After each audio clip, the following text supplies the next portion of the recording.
बलराम की पत्नी रेवती के टाइम ट्रैवल की कहानी। भगवान श्री कृष्ण के भाई बलराम जी की पत्नी का नाम रेवती है। रेवती राजा काकुदमी की पुत्री थी। महाभारत काल में राजा काकुदमी भारत के कुशस्थली नामक राज्य आधुनिक द्वारका, गुजरात में राज करते थे। राजा की एक अत्यंत सुंदर पुत्री थी, जिसका नाम रेवती था। रेवती का जन्म अग्निकुंड की दिव्य अग्नि से हुआ था। रेवती मात्र एक सामान्य सुंदर लड़की न थी, वो शुभ लक्षणों युक्त, सदाचारी, शील गुणों से परिपूर्ण प्रतिभावान युवती थी। जब रेवती विवाह योग्य हुई तो राजा काकुदमी को उसके विवाह की चिंता हुई। अपनी असाधारण कन्या के लिए कोई भी वर उन्हें उपयुक्त न लगता था। अनंतः राजा काकुदमी ने अपनी कन्या रेवती के साथ ब्रह्मलोक जाने का निश्चय किया। उन्हें आशा थी कि परमपिता ब्रह्मा ही स्वयं रेवती के लिए कोई सुयोग्य वर बता सकते हैं। जब राजा काकुदमी ब्रह्मलोक पहुंचे तो ब्रह्मा जी की सभा में गंधर्वों द्वारा नृत्य संगीत की प्रस्तुति हो रही थी।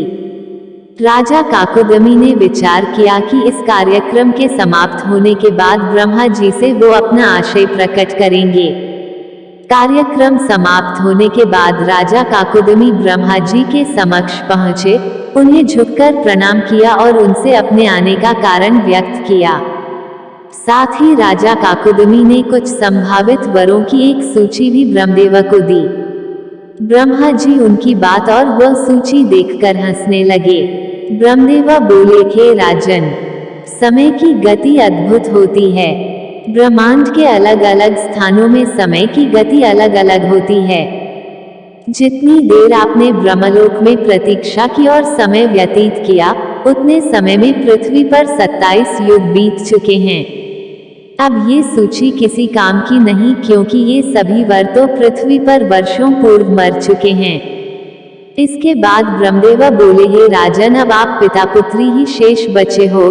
पृथ्वी पर आपका राजपाट, घर परिवार, मित्रगण, सेना, धन संपत्ति भी कभी के नष्ट हो चुके हैं।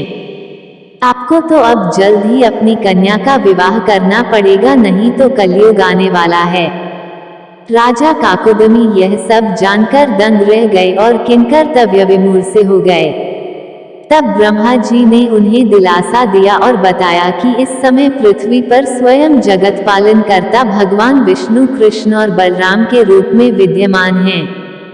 ब्रह्मदेव ने कहा कि आपकी कन्या रेवती के लिए बलराम जी ही सबसे उपयुक्त वर हैं। इसके पश्चात राजा काकुदमी कन्या रेवती के साथ पृथ्वी पर आ गए। पृथ्वी पर आकर उन्हें महान आश्चर्य हुआ। उनके अनुसार तो उन्हें आने जाने में केवल कुछ समय ही लगा था, लेकिन अब तो पूरी पृथ्वी का स्वरूप ही बदल चुका है। पृथ्वीलोक का मौसम, वातावरण और बनावट अब पहले जैसे न थी और मनुष्यों के गुणों, आकार और बुद्धि में भी भारी परिवर्तन आ चुका था। इस विषय में भगवत पुराण में वर्णन है। अब पृथ्वी पर पहले के समान जीव जंतु, जानवर और पेड़ पौधे न थे। वर्तमान में तो सभी का आकार पहले से काफी कम हो गया था। मनुष्य भी अब पहले जैसे शक्तिशाली और दीर्घकाय के न थे।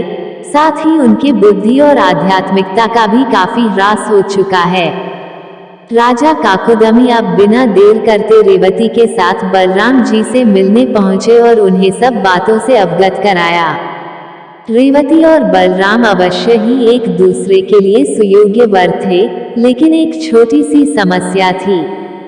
रेवती पूर्वयुग में पैदा होने के कारण आकार में बलराम जी से बहुत लंबी और विशालकाय थीं। बलराम जी ने इसका भी समाधान निकाल दिया। उन्होंने अपना हल उठाया, जो कि उनका प्रमुख अस्त्र है।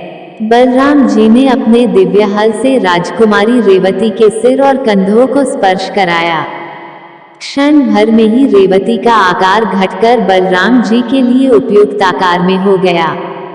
इसके पश्चात श्री बलराम और रेवती विवाह विधिपूर्वक संपन्न हुआ और वो पति पत्नी संबंध में बंध गए।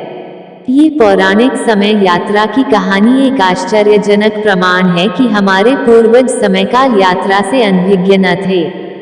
ब्रह्मलोक में समय पृथ्वी की अपेक्षा धीमी गति से बढ़ता था।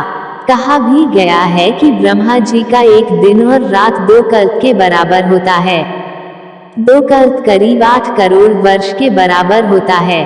कहानी के अनुसार राजा काकुदमी और रेवती ने केवल कुछ क्षण ही व्यतीत किए थे।